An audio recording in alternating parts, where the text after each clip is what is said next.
La communication est au cœur de nos interactions quotidiennes. On peut bien ou mal communiquer, mais il nous est impossible de ne pas communiquer. Une communication efficace est essentielle pour entretenir de bonnes relations et aucun problème ne peut être résolu sans communication. Nous savons tous à quel point il est facile de glisser vers des habitudes de communication inefficaces. C'est particulièrement vrai lorsque nous sommes fatigués, stressés ou simplement, lorsqu'on se sent dépassé par les événements. Dans ces situations, plusieurs d'entre nous allons adopter des moyens de communication inefficaces tels que le sarcasme, la défensive, ou l'utilisation de mots dans l'objectif de faire taire son interlocuteur. Mais à quoi ressemble une communication efficace? Voici quelques stratégies éprouvées. Écoutez. Nous oublions facilement de porter attention à ce que son interlocuteur dit lorsqu'il s'exprime, particulièrement lorsqu'il s'agit de son compagnon de vie. Il est fréquent d'être plutôt à l'écoute de ses propres réactions personnelles. De façon à écouter de façon active, il n'est pas requis d'être en accord sur le message transmis, mais être en mesure de comprendre. Le point de vue de l'autre est essentiel. Prendre le temps de bien comprendre le point de vue de l'autre nourrit le sentiment de sécurité, approfondit la connexion avec l'autre, et rend possible la bonne entente. Évitez les étiquettes et les mots durs. Ces mots sont offensifs, attaquent l'amour-propre et suggèrent que la personne est fautive. Par exemple, il est préférable d'éviter ce genre de remarques. Tu es tellement le fils de ta mère, tu joues toujours la victime. Arrête tes enfantillages. Les étiquettes sont des condamnations de l'identité d'une personne et suggèrent l'existence d'une condition permanente. Il est préférable de calmement décrire le comportement qui vous met en colère, de décrire de quelle façon ce comportement vous impacte, et de communiquer à l'autre quel changement vous aimeriez voir dans le futur. Envoyez des messages clairs. Voici une méthode efficace pour envoyer un message clair et complet. Quand.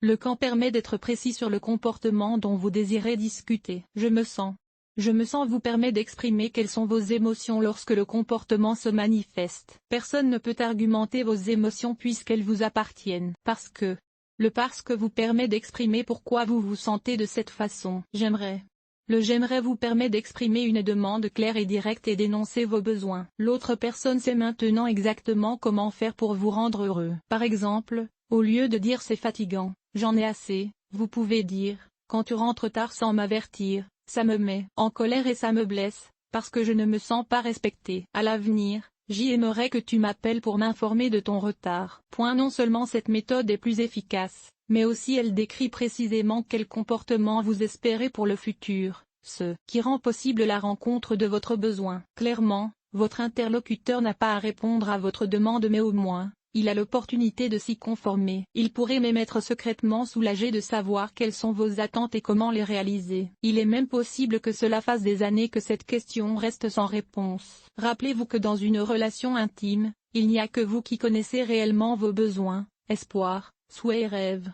Ce qui veut dire que vous êtes la meilleure personne pour les communiquer à votre partenaire. N'assumez pas que votre partenaire sait ces choses intuitivement, il n'est malheureusement pas clairvoyant. Clin d'œil. Gardez votre voix le plus près possible d'un volume normal de conversation et faites en sorte que votre gestuelle soit ouverte et réceptive. Utiliser un volume de conversation normal permet à l'interlocuteur de vous écouter sans se sentir dépassé ou sentir le besoin de se protéger. Vous pouvez indiquer à l'autre personne que vous écoutez activement en gardant un bon contact visuel, en acquiesçant, en ne croisant pas les bras, en vous inclinant légèrement vers l'avant lorsque vous êtes assis et en gardant un visage détendu. Si votre gestuelle n'est pas cohérente avec votre message, votre interlocuteur pourrait se sentir dérouté. Soyez responsable de votre message en utilisant le « je ». Évitez les énoncés commençant en « tu ». Au lieu de dire « tu me laisses jamais passer du temps avec mes amis », vous pouvez dire « j'aime passer du temps avec toi ». Mais j'aime aussi passer du temps avec mes amis. J'aimerais qu'on prenne le temps d'en parler ensemble. Cette formule améliorera les chances que votre interlocuteur reste ouvert et réceptif à votre message. Travaillez sur un problème à la fois. Il arrive souvent qu'une personne décharge un arsenal de problèmes à son partenaire dans la même intervention. Toutes les frustrations et les déceptions qui se sont accumulées avec le temps sont déchargées en un seul coup. Cela peut facilement dérouter l'interlocuteur et sonner le glas de la discussion. Il est beaucoup plus efficace de travailler sur un problème à la fois et lorsqu'une solution acceptable est trouvée, le temps est maintenant propice à en attaquer un autre. Lorsque l'on modifie notre façon de communiquer,